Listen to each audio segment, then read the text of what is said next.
Marburg. Icyorezo cya Marburg ni icyorezo giteye ubwoba, cyabujije abantu kuryama, abandi cyababujije amahoro kubera kubitekereza.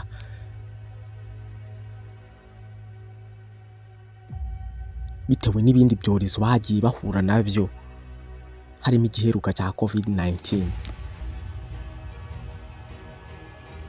Iyi Marburg ni indwara iterwa na virusi ya Marburg, ifite isano ya bugufi na virusi itera Ebola.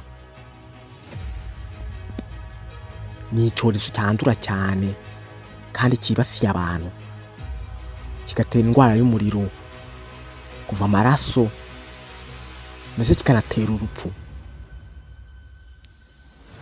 Ushobora kwibaza ngo iyi Marburg yandura gute, cyangwa byagenze biti kugira ngo iki cyorezo kigere aho kibangamiye abantu, giteye ubwoba gutya. Iyi virusi ya Marburg yabonetse mu 1967 mu mujyi wa Marburg na Frankfurt mu Budage, ndetse no muri Belgrade muri Serbia, aho abantu bakoraga mu kigo cy'ubushakashatsi bandeye nyuma yo gukorana n'ingurube zivuye muri Uganda.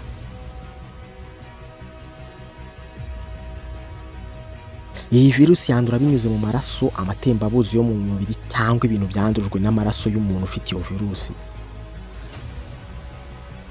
Mu bihe bimwe na bimwe yandura mu nyamaswa z'ishyamba, inyamaswa zo mu bwoko bwa Nitopara. Ibimenyetso by'iyi ndwara biza hagati y'iminsi 2 cyangwa iminsi 21 nyuma yo kwandura.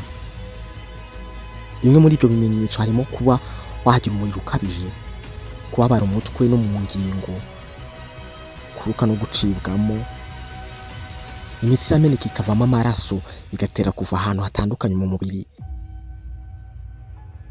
Aho hantu havamo amaraso ahenshi ni mu mazuru no mu kanwa. Iyi ndwara nta rukingo cyangwa imiti ihamye yabonetse kuri yo, ariko hari ibikorwa bigamije gufasha umurwayi nko kumuha amazi ahagije, kumuha imiti igabanya uburibwe no kwita ku bihaha n'ibindi byihutirwa. Iyi ndwara izahaza bitewe n'imiterere y'umuntu, umubiri we uko yitabwaho, ndetse n'ingano y'icyorezo imaze kumugeramo. Hari uburyo bwinshi iyi ndwara ishobora kwirindwa. Uburyo bwa mbere bushaka kugufasha kwirinda iyi ndwara ni ukwirinda ahantu na hamwe ushobora guhurira n'amaraso cyangwa amatembabuzi y'abantu cyangwa inyamaswa zifite iyi ndwara. Kwambara ibikoresho birinda mu gihe cy'ubuvuzi ndetse n'isuku y'intoki nyuma yo gukorana n'abantu banduye ni ingenzi cyane. Icyorezo cya Marburg ni kimwe mu byorezo bikomeye ku isi, kuko umubare w'abahitanwa n'iyi virusi ushobora kugera hagati ya 23% na 90%, bitewe n'uko kwita ku barwayi no gutanga ubufasha byakozwe. Kwihutira kwivuza no kugabanya ibyago byo gukwirakwiza virusi nibyo byafasha kugabanya umuvuduko w'iki cyorezo, ndetse no gukomeza kumva ingamba z'ubuzima ziduhabwa kugira ngo twirinde iyi ndwara. Bisemo kubanza kuvuga kuri iyi ndwara, uburyo yatangiye, icyayiteye, aho yatangiriye, n'uburyo wayirinda, kugira ngo dutangire tukumire iki cyorezo hakiri kare.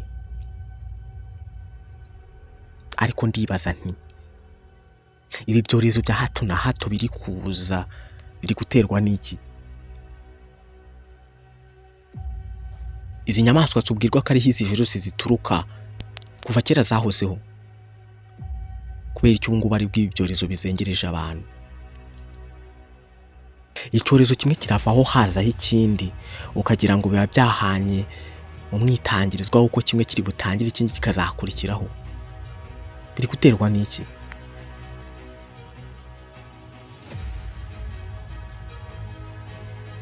Abashakashatsi benshi bagiye bagaragaza ko hari amalaboratoire akomeye ku isi akunda gukora amavirusi bikarangira asakaye ku isi mu buryo batateganyaga, abantu benshi bakabipfiramo bitewe n'amakosa y'abantu runaka. hagiye haboneka amakuru menshi y'ibyorezo byagiye bikorwa mu malaboratwari bigatangira n'amavirisi bikaza kurangira biteye abantu bikabamara, imiti ikaboneka bitinze ariko abantu barashize. Ibi byorezo biri guterwa n'iki?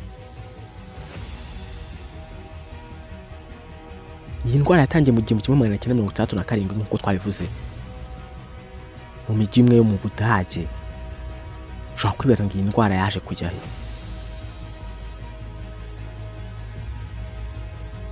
Izi ndwara ntaho zijya,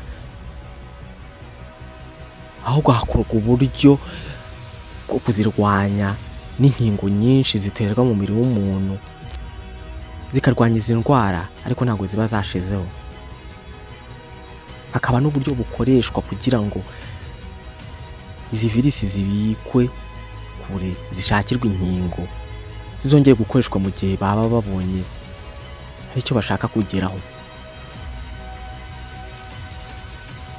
Ibi gutangaza mu myaka 2-3 hazaboneka bamwe bavuga yuko iyi ndwara bigeze kuyikora bakikora kari nka virisi mu malaboratwari bikaza kurangira isakaye mu buryo batatekerezaga. Ibi ndagira ngo nkubwire ko bigira ingaruka kuri rubanda rugufi n'abandi bantu baciriritse, kuko ubu nta bushobozi baba bafite, nta jambo nyamukuru baba bafite kuri ibyo bintu bikorwa. Nibo bageragerezwa hizi nkingo, bakageragerezwa hizo virisi bikozwe n'ibyo bihugu bikomeye by'abazungu. Ndagira ngo bamenyeshe ko iki cyorezo atari cyo cyonyine, hazaza n'ibindi byorezo byinshi. Iyo aba bazungu bataka kugira ibintu bakora, hakaboneka abantu bamwe babyitambika mu nzira bitwa ko batabarusha imbaraga, bakunda gukoresha uburyo butandukanye kugira ngo babumvishe gufata ibyemezo bashaka. Hari ibyorezo, intambara ndetse n'imitingito n'imyuzure. Ibyorezo ntaho biragera, bizaza ari byinshi. Utazahura n'icyorezo azahura n'imyuzure, azahura n'intambara, ariko birangira yemeye ibyo bamusabye. Ibi ntabwo ndi kubivuga yuko buri hantu hose ibi byago bihagera ari uko baba baranze kumva ibyo babasabye, ariko ubu n'uburyo bumwe bwo kurwana bugezweho.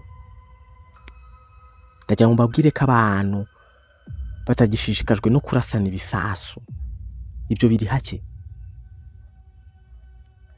ahubwo baroherezanya ibyorezo, indwara zikica abantu benshi kurenza b'intambara z'amasasu zishobora kwica. Ibihugu bito bito bibigenderamo. Iyi virusi nta gitunguranye kuko yabayeho, irashira none iragarutse. Ushobora kwibaza ngo COVID-19 yagiye he? Ubukana yari ifite yagiye he? Buri gihe cyose umuntu wateguye ikintu nk'icyo yageze ku mushinga we akabona binyuzemo neza, birangira gikuyeho akongera agakora ikindi. Virusi amagana n'amagana ziri gukorwa mu malaboratwari ngo zizifashishwe nk'intwaro zikomeye mu gihe kizaza. Ikintu kibatenguha nuko iteka iyo bakora zino virisi bakunda kuzigeragereza mu bantu bo muri Afurika, ariko kubw'imibiri yabo itangaje Imana yabahaye ugasanga ibasha kurwanya ibyo byorezo byinshi, ahubwo ibyo byorezo bikibasira abafite uruhu rwera, abo twita abazungu. Baturusha ubwenge. Icyorezo kiraza kigashegesha abantu, imibare y'abantu yamara gupfa benshi, n'abafite ibyo bashaka kunguka bamara kubyunguka icyorezo kikavaho. Batangaza ko nta muti nta rukingo bizamara imyaka 10-15, ariko mu myaka 2 icyorezo kikaba kivuyeho. Tuzakomeza kuba muri iyi si kugeza ryari? Igisubizo ni iki? Ntago tuzi iherezo. Bonne chance Arsene, ndabashimiye.